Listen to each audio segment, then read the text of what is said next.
maybe it was a love as a word itself was maybe a bit scary. It was a bit fluffy, but it's a topic that you want to just grab. I love grab you by the cuff.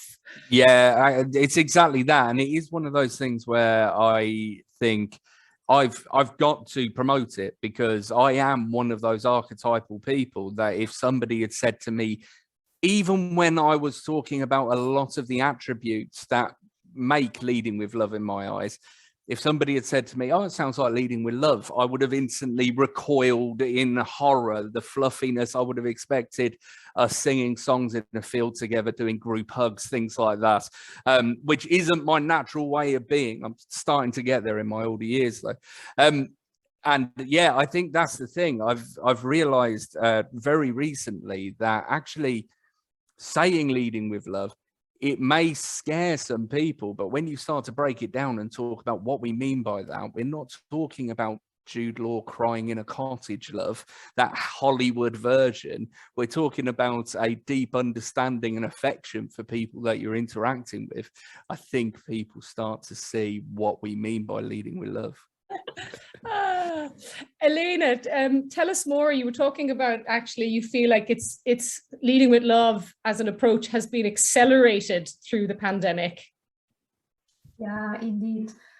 Because when the crisis is hitting us one after the other, the risk of losing people on the way, burnout, giving up, resign. You hear about the big resignation in US, right?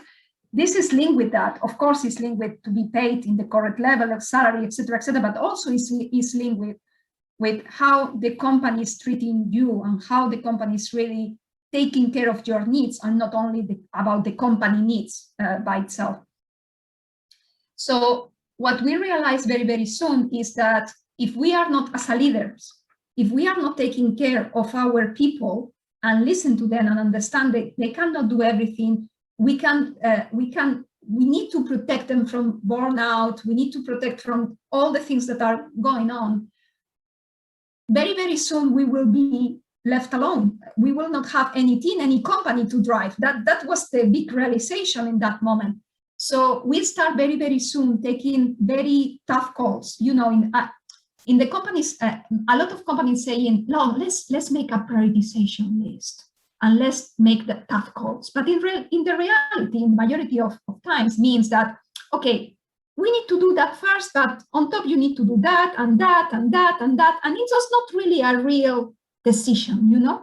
So last year, for example, we took really real decisions and we cut the tail and we said, all of this, forget it, you will not do it. You focus on these two things and that's it. And suddenly the stress on the people reduce heavily. They start breathing again. They start trusting again.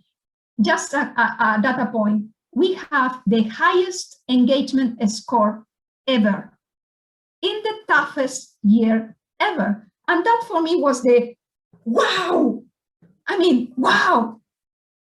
And it's interesting, isn't it? Because actually leading with love is about making the tough decisions and having the challenging conversations. And, you know, it's that sort of radical candor model. I care for you, but I will challenge you. And it's the mix of both those elements